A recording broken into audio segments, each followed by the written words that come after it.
नमस्कार, आप देख रहे हैं पहली आवाज न्यूज और मैं हूं आपके साथ मानवी ठाकुर। शुरुआत करते हैं आज की खास खबरों के साथ। भोपाल। पूर्व मुख्यमंत्री उमा भारती पर कांग्रेस नेता प्रतिपक्ष उमंग सिंगार द्वारा दिए गए विवादित बयान को लेकर अब राजनीतिक हलकों में आक्रोश बढ़ गया है। सिंगार ने अपने बयान में कहा था, अगर उमा भारती भाजपा में लंगड़ी घोड़ी हो गई हैं तो कांग्रेस में दौड़ने के लिए तैयार हो तो उनका स्वागत है। इस बयान की कड़ी आलोचना करते हुए अखिल भारतीय लोधी राजपूत कल्याण महासभा मध्य प्रदेश के प्रदेश अध्यक्ष महेश नरवरिया ने प्रतिक्रिया दी। उन्होंने कहा कि मैं उमंग सिंगार के इस बयान का खंडन करता हूं। आइए जानते हैं पूरी खबर। पहली आवाज़, मेरा नाम पवन परिहार। आइए आज की ताज़ा खबर की तरफ ले चलते हैं आपको। आज हमारे साथ में अखिल भारतीय लोधी राजपूत कल्याण महासंघ के प्रदेश अध्यक्ष जी महेश नरवरिया जी हमारे साथ में हैं। आज इनसे चर्चा करते हैं जो उमंग सिंगार जी ने जो बयान दिया है उसको लेकर। देखिए, उमंग सिंगार जी ने अपनी व्यक्तिगत राय रखी है सुश्री दीदी उमा भारती जी के लिए, लेकिन हम प्रदेश की पूरी समाज की ओर से, हमारे संगठन की ओर से उन्होंने जो भाषा इस्तेमाल की उसकी घोर निंदा करते हैं। उमंग सिंगार जी को ये समझना चाहिए कि उमा भारती जी एक देश की नेता होने के साथ साथ संत भी हैं और इस प्रदेश और देश के हितों के लिए उन्होंने अपना जीवन लगाया है। ऐसे नेता के लिए इस प्रकार की निम्न स्तर की भाषा का उपयोग करना बहुत ही निंदनीय है। इस भाषा से समाज में बहुत आक्रोश है। मुझे ऐसा लगता है उमंग सिंगार जी को आगे आकर उनसे दीदी से माफ़ी मांगना चाहिए और नहीं तो बहुत जल्द उन्हें इसका खामियाजा भुगतना पड़ेगा। समाज इसका विरोध करेगा और पूरे प्रदेश में उमंग सिंगार जी का पुतला दहन करेगा। जैसे आप अधिकतर क्या कांग्रेस का विरोध करते हैं या आप जैसे सच्चाई उठा कर लाते हैं? अभी बीच में जीतू पटवारी जी ने भी एक मुद्दा उठाया था, उस पर उन पर आरोप भी लगे थे, एफआईआर दर्ज हो गई थी, तो क्या कहना चाहेंगे इस विषय में?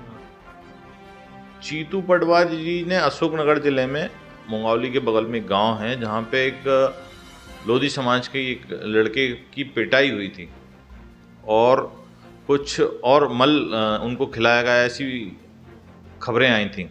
उसमें जीतू पटवारी जी ने उस मुद्दे को उठाया था। पूरी समाज की ओर से जीतू पटवारी जी को हम इस विषय पे धन्यवाद प्रेषित करेंगे कि जो विषय और जो मुद्दा समाज को उठाना था उसको आगे बढ़कर उन्होंने उठाया, जिसको लेके उन पर एफआईआर हुई, जिसका हम समाज पूरा संगठन विरोध करता है, उसको लेके हम उनके साथ खड़े हैं।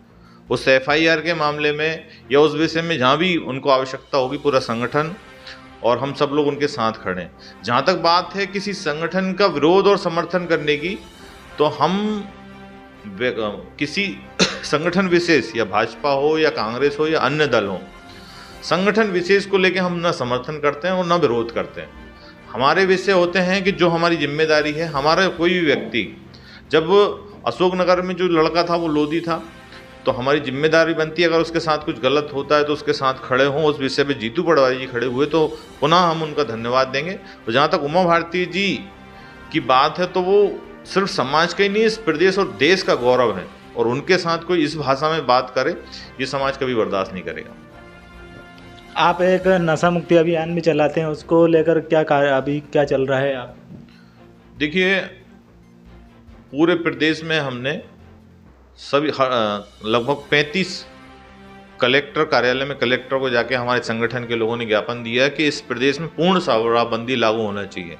और इसलिए लागू होना चाहिए कि हमने 18-20 बिंदु जो बनाए थे उनका पर्चा भी छपवाया, पूरे प्रदेश में भी बढ़वाया कि जब प्रदेश सरकार के पास बहुत सारी योजनाओं में फ्री में बांटने के लिए पैसा है, तो जिस चीज़ से इस प्रदेश और देश का युवा बर्बाद हो रहा है, लड़ाई झगड़े हो रहे हैं, व्यवस्थाएं खराब हो रही हैं, बलात्कार जैसे मामले उसकी वजह से बढ़ते हैं, एक्सीडेंट की दुर्घटनाएं बढ़ती हैं, तो ऐसा काम सरकार क्यों करती है? तो मुझे लगता है कि सरकार को पूर्ण शराबबंदी मध्य प्रदेश में लागू करना ही चाहिए। इसके लिए क्या कदम उठाएंगे?